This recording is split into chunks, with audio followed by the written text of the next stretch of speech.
Okay, thanks for joining us. For those of you that don't know me, I am Tanya Chase with HCC. Today we're going to go over,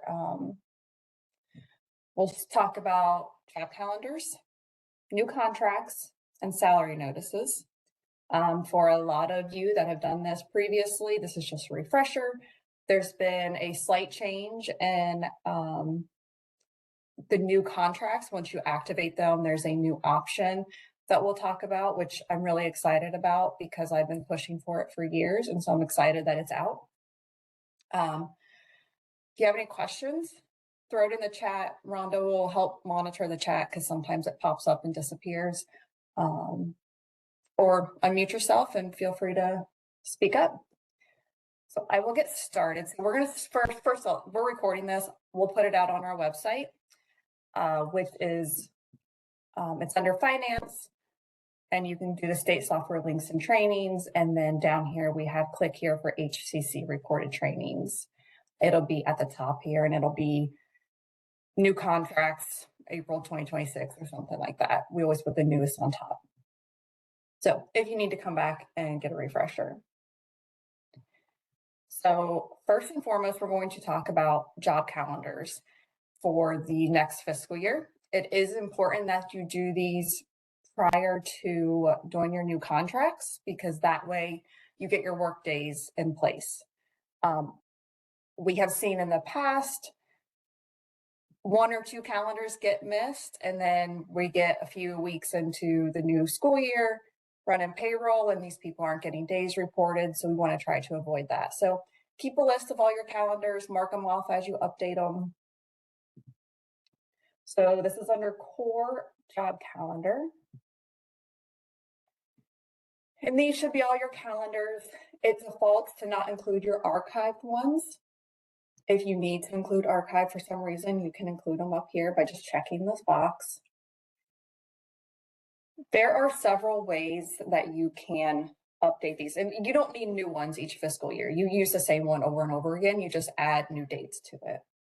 So we are going to look at my notes. We will start by updating. We're just going to pick one of these. We'll do this exempt one here. So a new change since the last time we held a meeting about this type can now be edited. Previously, you could not. Whatever you put in there when you created that job calendar was there forever. You can now change that. So if you don't like the name of it and you want it to be more easier to read or understand or know what it is, you can update that now. So once we're in here, I clicked on edit. You can see I've got work days on my calendar up through the end of June. July, it's blank because that's my next fiscal year. So there's nothing on there. The quickest way to mass update these is I'm going to come in here. I'm going to say, okay, I'm going to pick my start date. I need to start on July 1st. And I'm going to go through, by the way, these double arrows goes a whole year out. So you can get to your next year quicker. I want to go to June 30th of 27. I need all these to be work days and I don't want to include weekends. And then I just hit mass update. And this is going to go through, it'll take a minute. It's going to add a work day every single weekday in that time frame. I know that we have holidays and maybe there's some non-paid days or whatever, but you can go through after you've added all these work days and manually update those. So we'll look at that once this updates.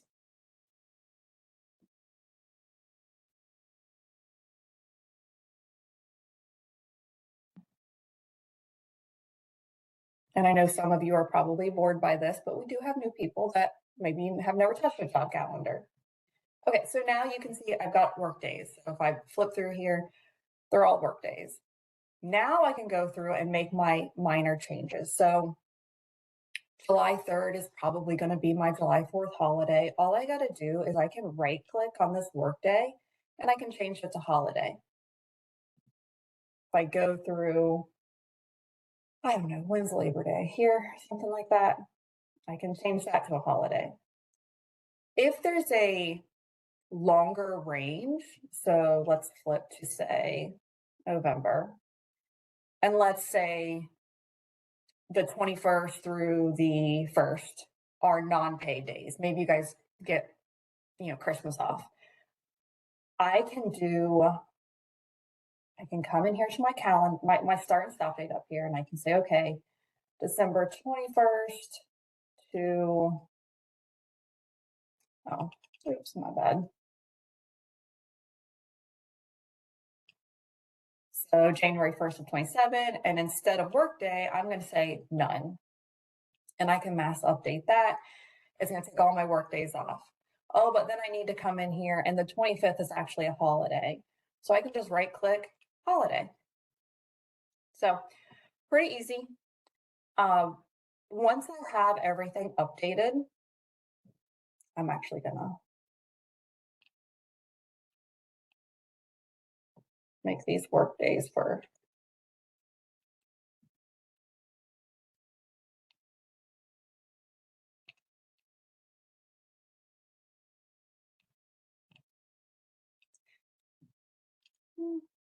okay. So up here at the top, you have, I'm going to go ahead and save that so I don't lose it. Up here at the top, you have your day counts. So I can see that for fiscal year 27, which is July through June 30th, I have 257 work days and 4 holidays. That's 261 days. If it should only be 260, I need to come in here somewhere and make one of these an unpaid day. You can also look at your calendar year, how many days are here. The fourth quarter, the December, because December is the month I'm currently on. But my favorite is this custom date range. This is really nice for when you have staff that are terminating prior to the end of their contract and you need to determine how many days they did work. You can come in here and say, oh, they worked, I don't know, December 1st through April 30th. When I hit enter, now up here, I've got my custom date range. So in that time frame, this calendar had 109 days on it, and that's what they should be paid for. So this is a really nice feature when you're trying to figure this out. So once I have one updated, so that was an exempt calendar. They work, 12 months a year. Let's say that's kind of a basic setup. And now maybe I need to transfer that to my administrators because my administrators work very similar days. You can, from your job calendar grid, you can copy.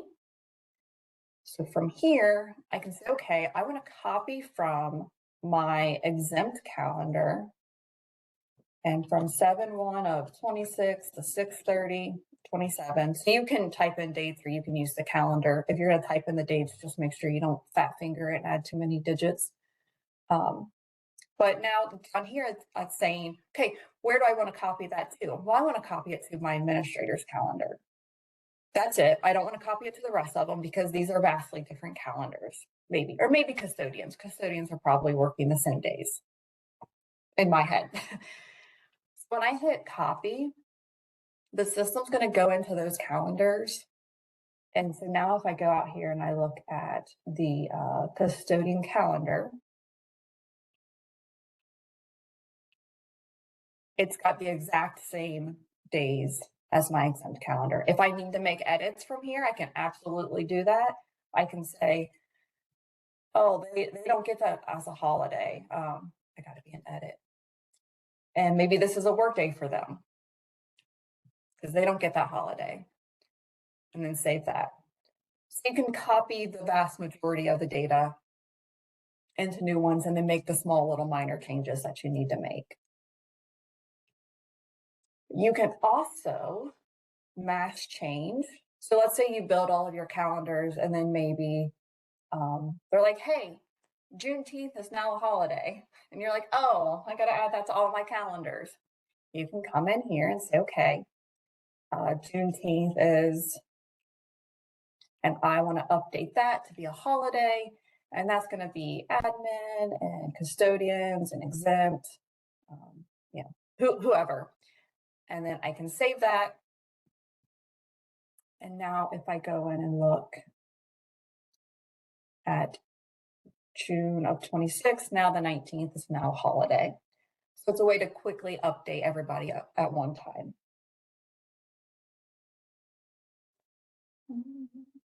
Checking my notes.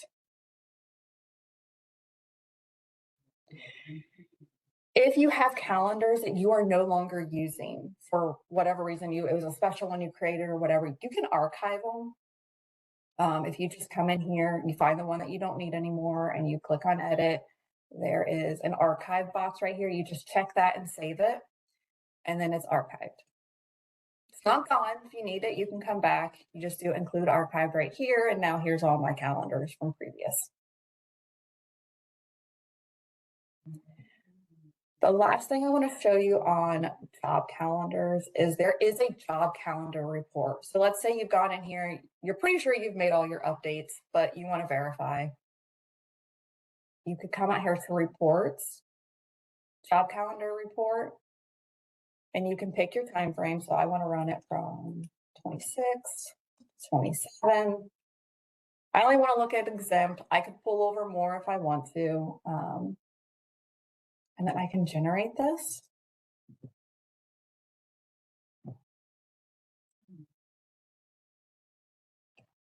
And now I have a calendar. I can scroll get through here. It tells me what calendar it is. I can see the work days. I can see holidays. And then for each month, you get a total. How many work days, how many holidays, calamities make up. And at the very bottom, you get a grand total. So it's just a way to double check that you've got the correct number of days on each calendar. You could also print this out for your staff if they needed a work calendar, and some districts do that. Any questions on job calendars?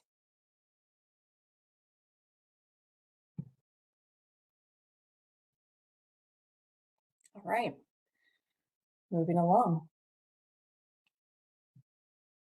Okay, new contracts. So the new contracts is located under processing, new contracts. There's a couple of different ways you can go about doing your new contracts. You can do it one at a time. You can mass copy, or you can do a mass load. We'll step through each of those processes. So if you just had one person, or maybe you just prefer to do one at a time, whatever floats your boat.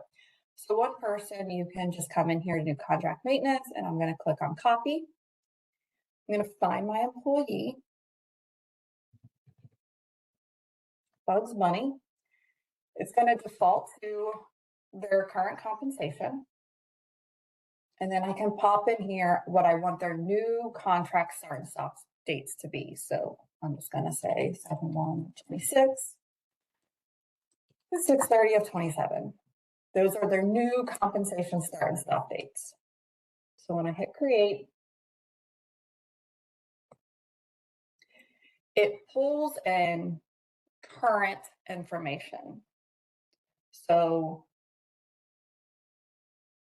down here, I've got their current contract amount and obligation and per pay. Obviously, I need to update that because they're getting, a raise this year. So I can, before I show you that, you can clear that rather than having to come in here and, take it out, update it, whatever. You can clear it, this little clear button up here. And it takes out the per pay, contract amount, contract obligation, and I believe it clears the unit amount. The reason the unit amount was blank when I did this is because there are no work days, because this person is on a calendar that I have not updated because it is archived. This archive box is referring to this job calendar, and I know that's a little, I had to look it up. I couldn't figure out what this button was. It's like, why is it showing archived? It's not archived, but it's the calendar.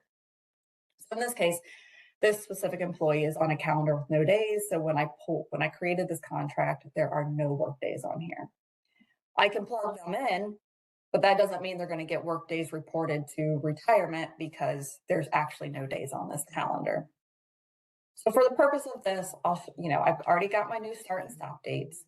I can come in here and I can say, okay, 40,000 is the new contract amount. And then I'll say, okay, they're going to work 260 days. I don't necessarily have to put anything else in. I don't have to put in the per pay. I don't have to put in the unit amount. I can come up here and hit calculate, and it's gonna calculate my per pay, my unit amount based on what I put in. So I put in 40,000.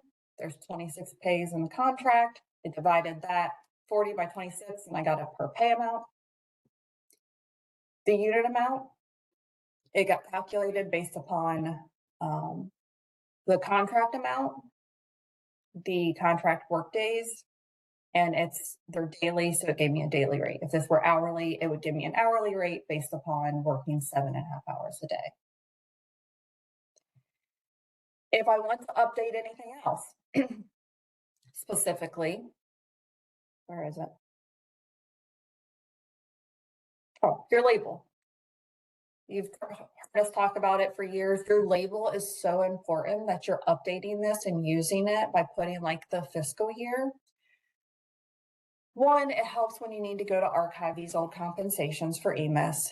You can easily filter on that label and archive them based on the label. Also, when you're in future pay and you're in that time frame in the summer when you're adding future pay, and there's multiple compensations out there, having this label lets you easily identify which compensation you need to add that future pay to, because it is listed. The description isn't necessarily listed, it's the label. So I can update this to say fiscal year 27. If this teacher, because this person's a teacher, is moving buildings, I can update my building while I'm in here. I can update the department code. If you're a district that updates the calendar start and stop dates, you can do that from in here. Not every district does. I can also come down here under the salary schedule and I can update their column and their step for this year. You can see that this is kind of generic information. There's nothing in here. So maybe he's going to step 2. And I can see right here, oh, it's not reported to EMIS. That's not good. I better check that box because it needs to be reported to EMIS. So this little section right here is all on the position screen, but you can update it with your new contracts. So that's a nice feature. You can also add new payroll accounts. This one is a little bit tricky because the way that this works is when you put in a new payroll account and you activate this contract, it's going to add a stop date on the old payroll account that is the day before your compensation start date. So depending on your payrolls and how they work, maybe this works for you, maybe it doesn't. It's just something we could have a conversation about it. It may be easier to just update those payroll accounts later on, not using new contract. Just depends on your payrolls and your start and stop dates of each payroll. So once I have this, I can just save it. And now it sits out here in my new contract maintenance until I'm ready to activate it. And it can sit here for as long as I want it to. If I want to start this right now, but I don't need to activate it until August, that's fine. We can do that.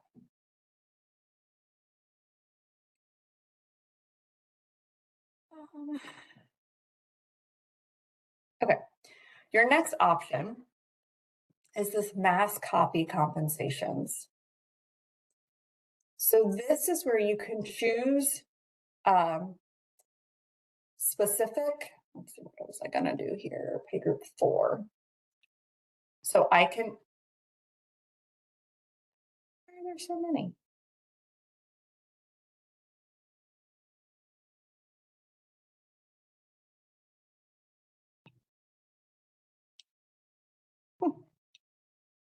Oh, that's why.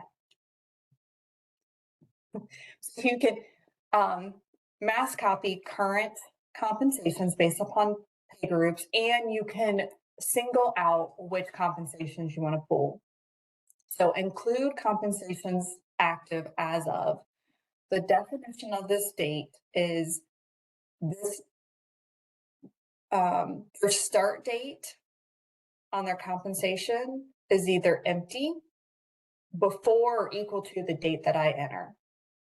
So for this example, I'm going to put in here 8/15 of 23. So any compensations that I have out there for pay group, I'm going to do 4. That's what I was expecting. This means their compensation start date is either empty, before, or equal to this date. So it's active as of this date. So these are the 4 compensations it's going to create. I can go ahead and pop in here what I want my start stop dates to be, and I'm just making up. This is old data. We go with what we have here. You get the point. So from here, I've got these 3 compensations that are going to get created. They're going to have a start and stop date of this right here. What did I do? So now I can build the new contracts. And all that is once I hit build, it says, okay, it's been copied into new contract records. So now if I come back over here, contract maintenance, here's the 3 that I just added, plus Bugs Bunny that I had done individually. From here, you're going to go into each one individually. It pulls in prior year information. So I have prior year unit amount, prior year per pay, new contract amount, contract obligation. It will pull in the new contract work days based upon this job calendar and these dates. So you can verify that that's okay. I can click on edit. Again, I can do my little clear and clear out my unit amount and my amount and my obligation down here. So then I can just plug something in here. There's 26 pays. I can hit calculate, and it's going to go ahead and calculate my unit amount and my per pay amount. So I would need to do that for each of those that I just copied in.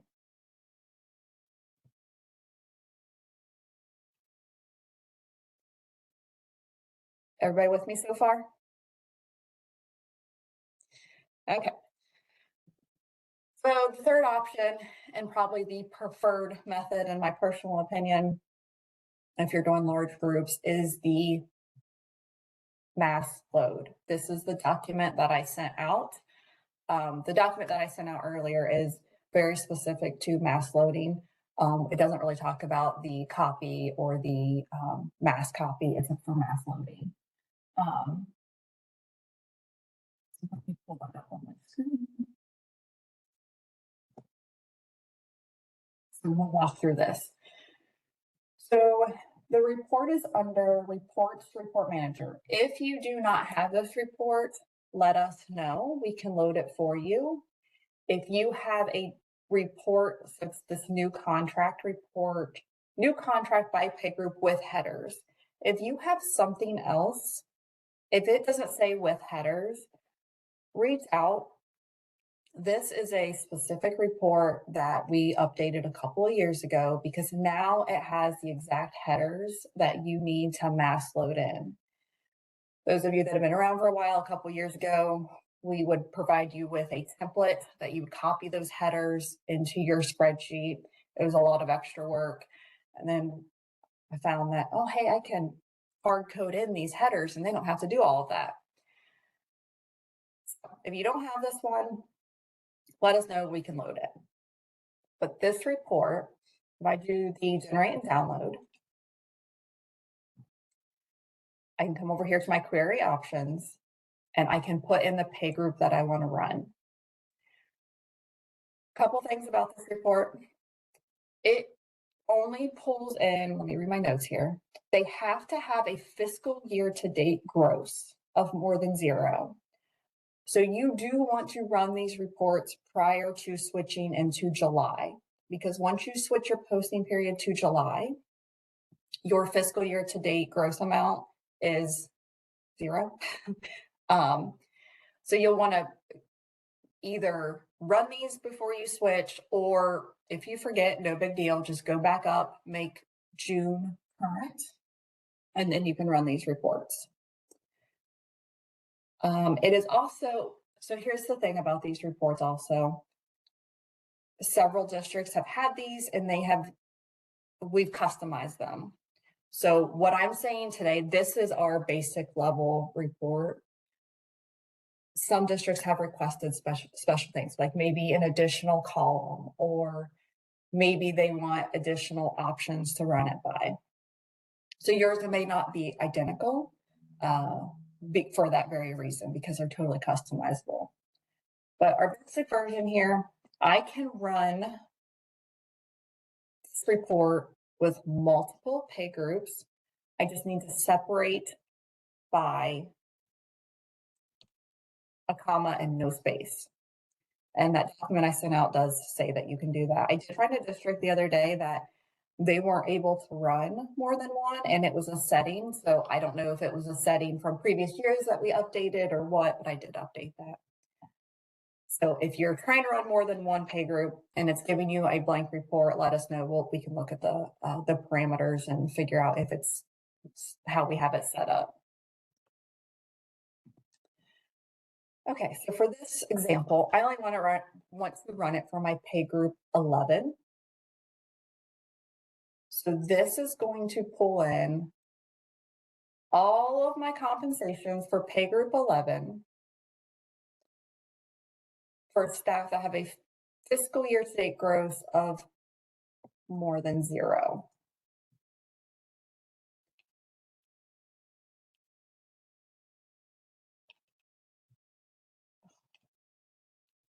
Okay, so this is what it pulls out. You've got their employee ID, their name, their job number, their contract type, the new compensation label. You can see their calendar type, the compensation description, your start and your stop dates, pay unit. This is everything that we need to mass load. I very specifically left off days in contract. I kind of did this on purpose. Some districts have requested, sorry. Some districts have requested that we add that because they want to be able to put it in here or use it to do math or whatever. The reason I purposely left it off here is because if you go to load this, and when you load it in, and then under new contracts, you come in here to maintenance and you view it, and there are no work days, you know that you didn't update that calendar and you need to go update it. So I kind of did it as a fail safe to make sure that those days get updated. If you really want the work days, please let us know. We can add it, no problem.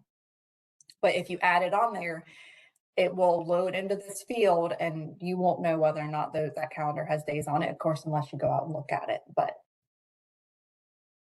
okay, so back to this report. So it's possible that when you run this, you have people that you don't need to give a new contract to because you know they're leaving. So you could come in here and say, oh, this person's leaving, I'm going to delete them. Oh, this person's going to a new position. I don't want to give them a new contract on this position, so I'm going to delete them. Lost my notes. From there are some of these columns have very specific data that needs to be entered. So for example, and this is all noted in, hold over so you can see.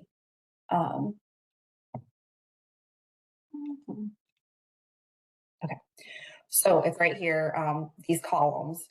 So column E needs to be the number 4 instead of the word contract. Column F is your compensation label. And then column R, instead of equal pays, it needs to have a Y. So if we come in here, so this right here, column E, it's just, yours will probably all say contract. It just needs to be the number 4 all the way down. New compensation label. So this is that label we talked about. So I want this to be FY27.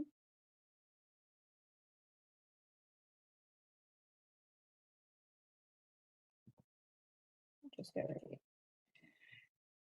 And then column R, instead of true, this needs to say Y for yes. Right, that's what that said, right? Yes, okay.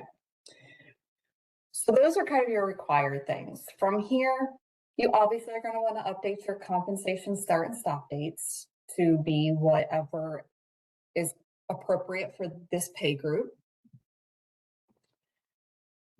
And you want to update their contract amount and obligation. So, you know, if I put in here 8,000, this is their new contract for the year.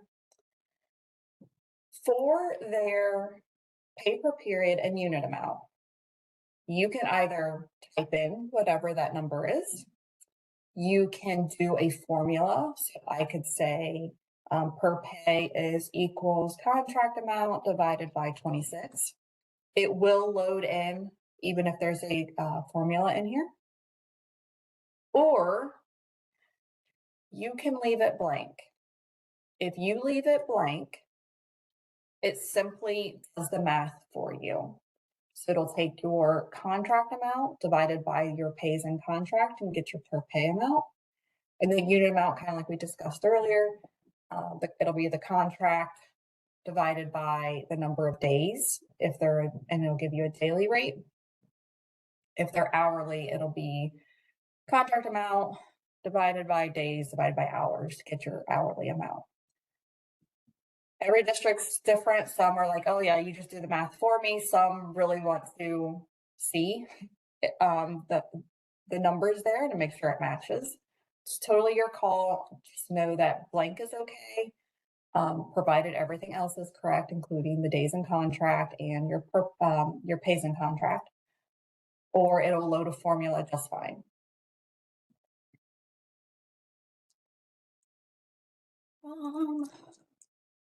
Sorry, I'm double checking my notes, making sure I'm covering everything. At the very end, we have our calendar start and stop dates. If you are a district that updates these accordingly to your compensations every year, by all means, update those. If you do that, please make sure that you are updating that, because if you forget to update or remove a stop date, a calendar stop date, that impacts ODJFS weeks. It impacts your retirement days reporting. So we want to make sure that and I've seen it before, it's easy to miss. So just if you are already in the process of using calendar start and stop dates, just make sure you update it. You can also use this to update your salary schedule ID, your column, your steps, anything that you can do on on the new contract screen, you can do from right here. Other than the position information, that is not on this spreadsheet because that's not as common. So once you have all of this set up, you are going to save it as a CSV file.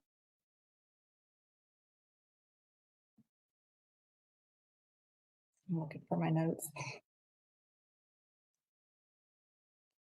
Let's see, did I cover it? Make all the changes. X and Y do not need to be updated unless you, or if you want to keep the calendar start date the same. You can use formulas. Oh, this is an important one. Cells cannot have commas or dollar signs. It will fail to load if you decide to format this like this, it will not load. So if you're doing that for the sake of easier for you to look at, just make sure you revert it back before you try to load it.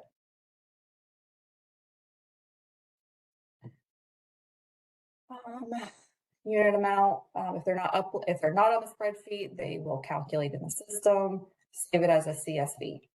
Okay. Tanya, So once we You just changed that cell format to general, right? yeah, I just quickly flipped it back. It spits out as general, so you could just flip it back to general. Okay, thank you. You're welcome. So I have a new contract file that, I'll be honest, it's from previous years. I'm just going to reuse it. It's all good.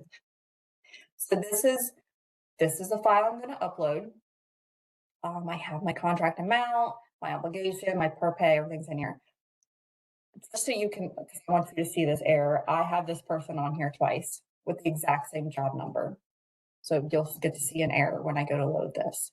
So this is already saved as a CSV. So I want to load it now. So we are still under processing new contracts. And I'm going to click on the tab that says import new contracts. And I'm going to choose my file.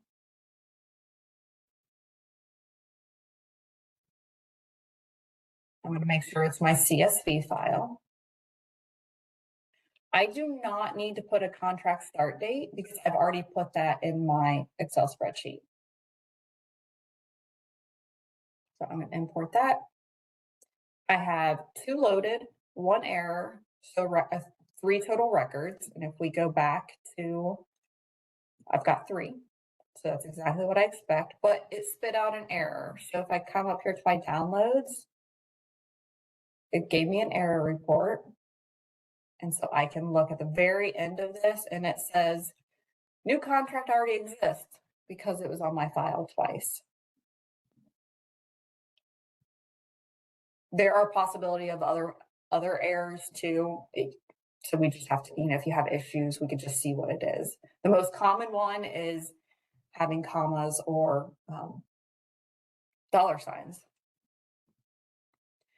So it's loaded too. So let's see, I had Beasley and pick up Neil. So they are now in my new contract maintenance. So here's Mr. Beasley, check him out. 70,000, my new per pay. Let's see, does that match what I had on my spreadsheet? So updated it. He was the one that errored out. So it gave me it uploaded the first one that it saw. So 70,000, 2692, 2692. And it went ahead. I did not have work days on my spreadsheet, but it went ahead and it looked at these compensation start and stop dates and said, okay, this is the number of work days I have. It did, I didn't do the math. This may not be correct if you use this as the number of work days, but because this was what was in the spreadsheet, that's what loaded. Let's see, 70, divide that by 201. So this unit amount should actually be 348.26 based upon this divided by this. So what's interesting is if you come in here and you were to click edit, and then if I would just save it, oh, it didn't give it to me. It used to give you an error and say, hey, something's wrong here.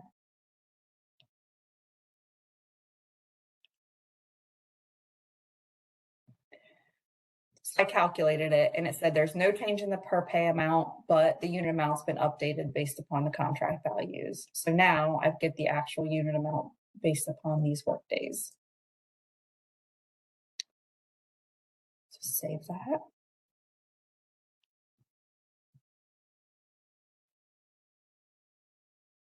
Any questions so far?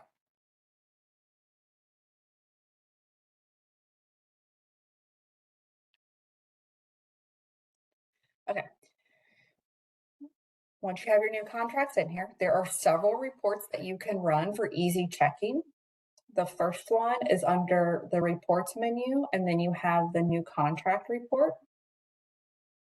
You can sort it by pay group or whatever you want, name, whatever makes sense to you. I always did pay group.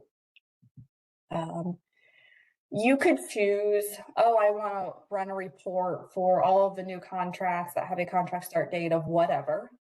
Or you could just say, in my case, I only have a handful in there, so I'm just going to run it for everybody. But if you just wanted a specific pay group, you could choose it.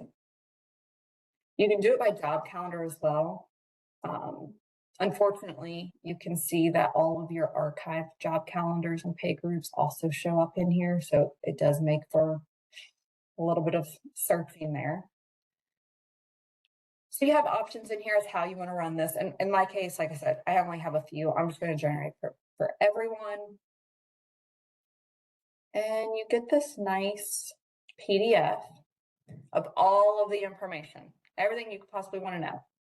So I can see their contract amount and obligation, their per pay, unit amount. I can double check that everybody's pays and contract are correct at 26, that they have the correct number of work days.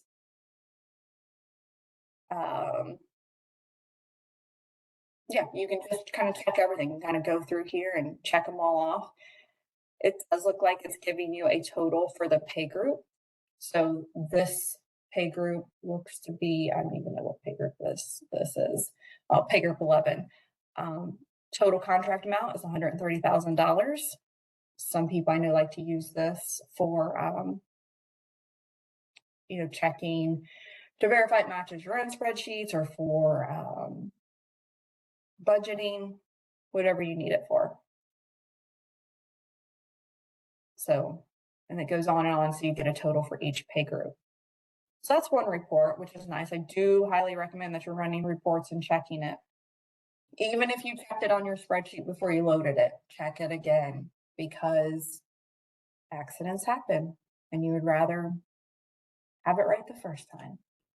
Hey, Tanya, will the FY, will the new fiscal year show up on that report too, the label? I believe that it does. Hold, please. I didn't see it with a quick glance. That's why I was double checking it. Right here. Okay, thanks. You're welcome. So there's a couple other reports. So under reports and then the report manager, we have, it's all the way down here under the SSDT reports. There is the new contract summary report. This one doesn't give you any options. It's going to run it for everything that's in new contract maintenance. You can run it in Excel, but for this, I'm going to run it as PDF because I think the PDF version is really nice. But obviously, if you wanted to get totals or whatever.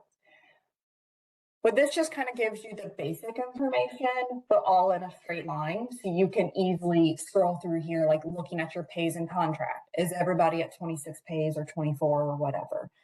Is their stretch pay box checked? Make sure that's right. Do start dates look okay? Or do I have a weird start date from a previous fiscal year that's going to throw everything off? Whatever it may be. So I really like this report. Like I said, you can change it. If you wanted to run it in Excel, you would want to change this to Excel data. This is nice because then you can do sorts and filters and get totals. So it's the same thing, just in Excel. That gives you some manipulation ability. And then the last report is for the payroll accounts. So you can run new contract payroll accounts.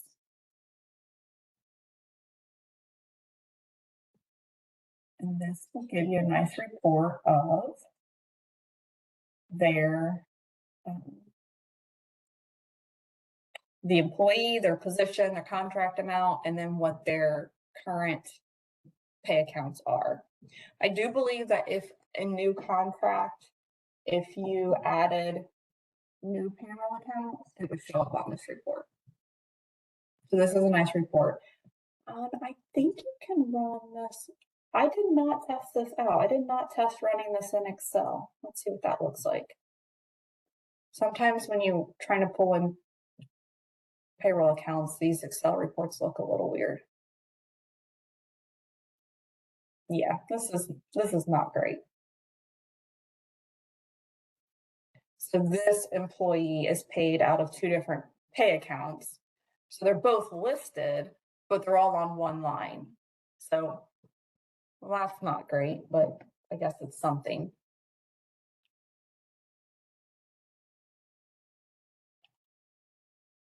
Tanya, So I do recommend running these reports to double check, triple check that everything looks good. hey, Any Tanya, questions on that so far?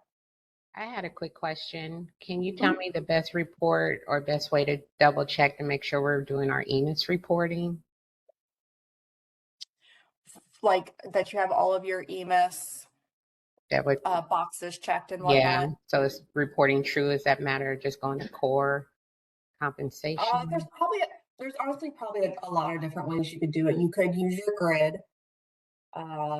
Like let's say you want to make sure that all FY 20, we're in 26 compensations are marked as reportable to EMIS. Mm-hmm.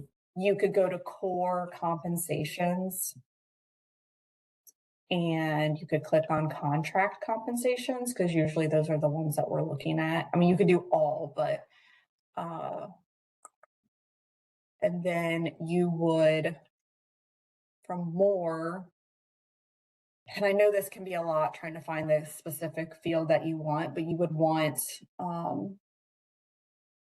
state reporting, reportable to EMIS. Okay. You could check that. And then probably just use your grid. I'm kind of making this on the fly. So now I could probably say FY, I'm going to use 25 for this example. Yeah, I'll get there, Rhonda. And then reportable to EMIS, I can say, okay, false. Who's not reporting?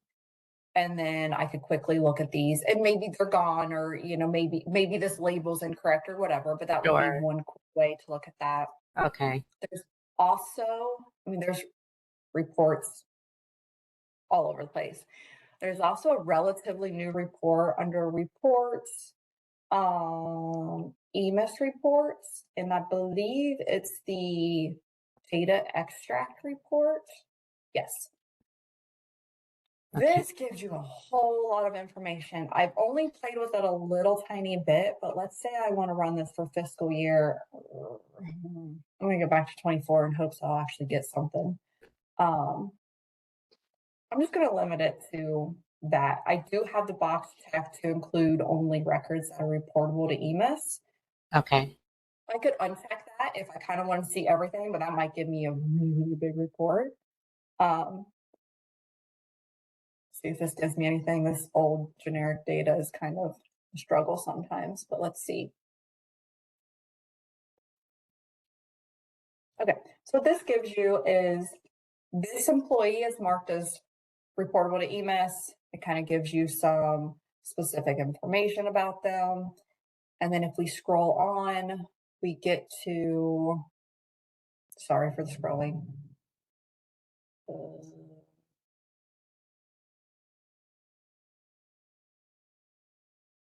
I'm sure I missed it.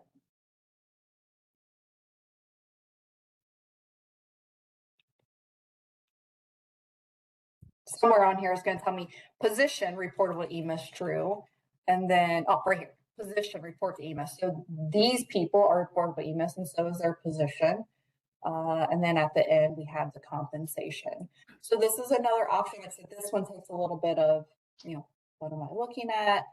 And then we have, I personally like the grid, my personal opinion. I think it gives me what I need. But under reports, report manager, I believe at this point everybody has this, but, and I think we labeled them all EMIS. There are several EMIS reports that you could run.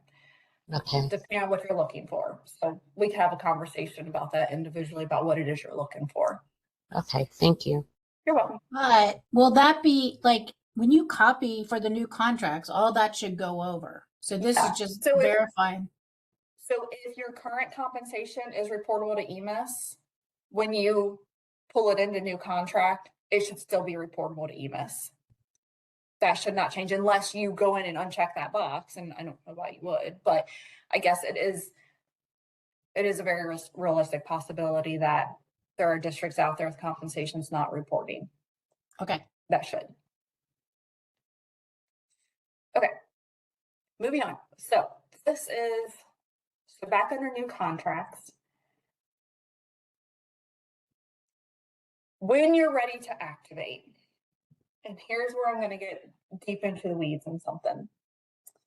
And some of you have heard me, my spiel on this several times, but most districts are not activating new contracts. Maybe not until you've paid out your old contracts and you're ready to start paying on the new ones. And that's a lot of times that's okay. But here's an example. And I'm going to talk about, let's say, teachers. If your teachers come back to school on, let me find my dates here. We're going to say they come back to school on August 17th. Okay. Their first pay on contract, again, I'm using a very basic version of this, and I know every district is different, but if their first pay on contract is not till September 15th, but when you run, let's say your August 30th payroll, your start and stop dates of that payroll is August 16th to August 31st. Okay, so August 30th pay date, start and stop dates are August 16th through the 30th. Those teachers come back to work on the 17th, which means they have work days that belong on the new contract, but you're not paying on that new contract just yet. You're still paying out your old contracts. If you, on their new contract, if you have their compensation start date of 8/17, which is their first day back, and you activate this contract prior to running your August 30th payroll, the system will continue to pay on that old compensation, but pick up the work days in the amount earned on your new compensation. The reason this is such a huge time saver is because at the end of the year, your contract days worked and your contract work days should match. Whereas if you wait until you are ready, you've paid out your August 30th pay, your new contracts, you activate those. Even if they had a compensation start date that is August 17th, it is never going to go back prior to August 30th and pick up those work days without a lot of extra work. So at the end of the year, specifically for your teachers, the days worked do not equal their work days, and they will not advance without you doing a bunch of adjustments. I know that's kind of a lot. I know I've gotten several districts on board with this. And if you are a district that is not on board with this yet and you are interested, please call me. Let's talk about the specifics to your district and see what we can do to make your life easier. So the bottom line is activate the new contracts before paying out the 8/30 payroll. Depending on your situation. Now that was a very basic. You want to activate the new contract before the payroll that includes their first day on the compensation. Right. So like I have people that start July 1st. I have July new 1st. contracts, 8/1. So I have to make sure I pay them out before the last, or I activate their contract before the last. Well, it depends. So if you're a situation where your 7/1 people may, so if, let's say that your new contract starts on 7/1 and you pay them on 7/15, just using numbers here. If your 7/15 payroll runs 7/1 to 7/15, you technically can activate them just before you run that 7/15 pay, because that payroll begins on 7/1, which is their first day of work on the new contract. Where we see this the most often is our 9-month people that actually return in August, but their first pay is not until the middle of September. that's when we have a lot of issues with dates. So again, if you activate their contract before the payroll that includes their first day back, it will pick up their work days and their amount earned. I know it's a lot to wrap your head around, and so that's why I totally get it. If you're like, yeah, I'm going to be calling you later, but that's totally fine, because every district has their own unique pay dates, start and stop dates, return to work, all of that. So it's very unique, so we can talk about it. But those of you that have been doing this for a while, so when you're ready to activate these, so again, maybe it's, you've paid off the old one and you're ready to activate, whatever. When you go to activate, there is a new, so you check this, in this case, let's say I'm ready to, I'll just do one. I'll activate Mr. Bugs Bunny here. When I click, I check the box next to his name, I click on activate, and this is where it's new. This pop-up has always been here. So the first one is transfer primary compensation flag to new compensations. Leave that box checked. Primary compensation, it's a little field that's on the compensation, and it's mostly used in reporting. It doesn't change what's getting paid out, none of that. It's only used for the purpose of running specific reports. We can say we're looking at the primary compensation. So it's not super common. So yes, go ahead and transfer that. This is the new field right here, the new option, update stop date on old compensations. If you've done this in the past, if your compensation start date for your new contracts is, again, I'm going to say 8/17.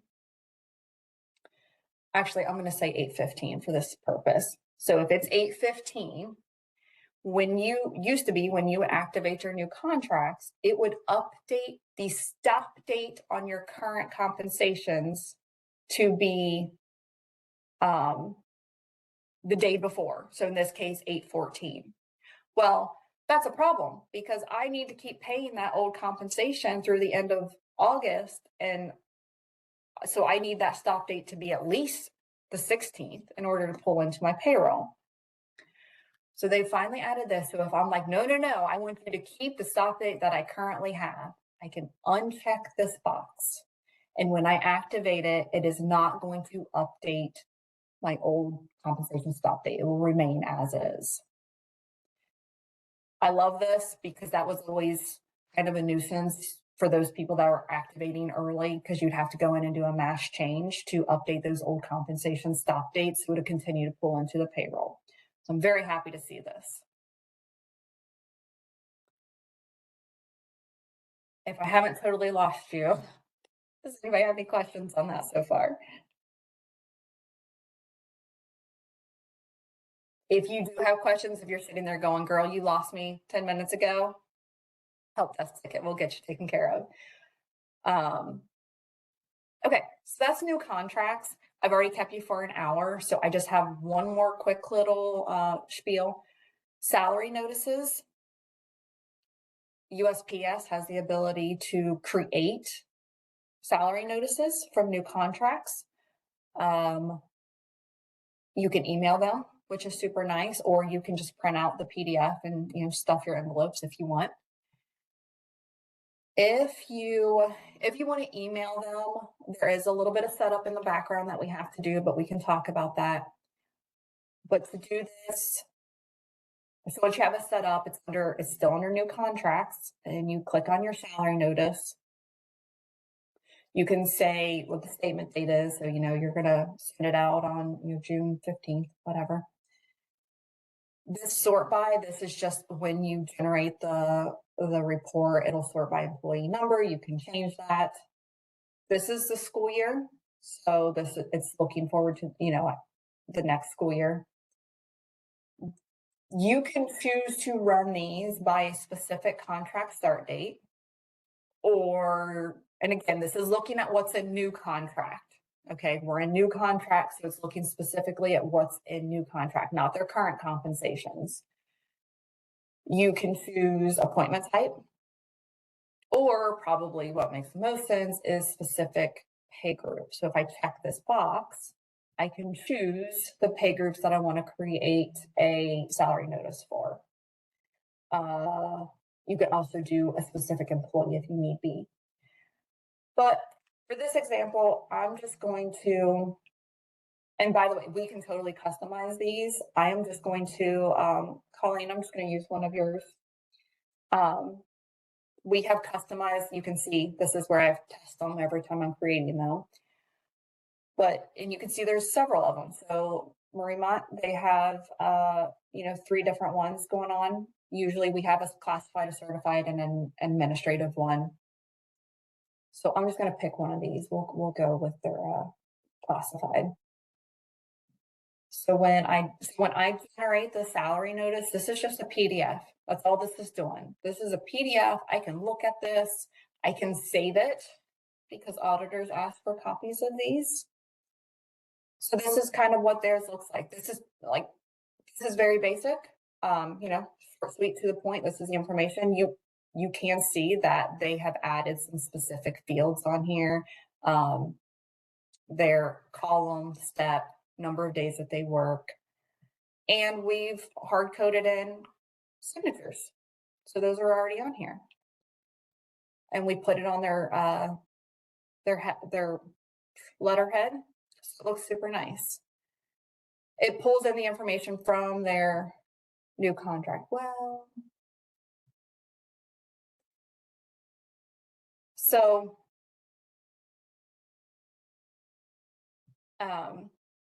if you are not already utilizing these, let us know and we can create them.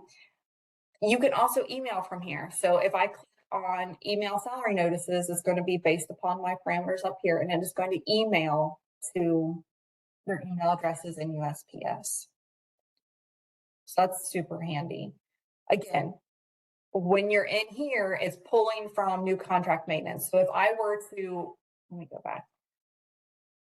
Hang on, where'd it go? So if I scroll through here, you can see I only have 6 salary notices because I only have 6 new contracts in there. So it doesn't create from current compensations, it's new information.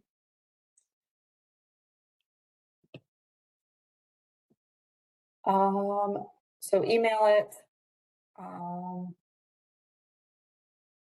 You can technically email or create the salary notices once you've activated the new contracts.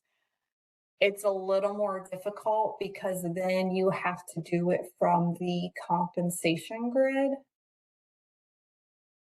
And from here, you would kind of have to either do it individually or you could sort by pay group and fiscal year. You kind of make sure you're picking very specific ones, and then you could create the salary notice. So I recommend, if you can, do it from new contract maintenance.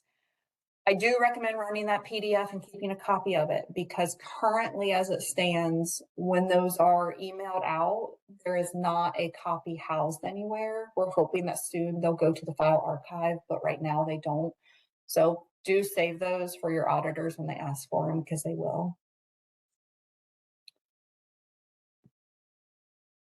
Okay, that's what I have. Any questions? Tanya, are you guys going to have an end of year, fiscal year in review next month? Yes. Okay. Yes, we do not have that scheduled. We will probably do it mid to late May, usually. Will you guys share vacation schedules then so we know? Yes. Okay, thank you. Yeah, we will let you know. Because I am out the first part of June. So I will stop sharing. So thanks for everybody showing up. If you have any questions, please let us know. And yes, look forward to that fiscal year end checklist and meeting coming, probably within the next month or so. Have a good day, guys.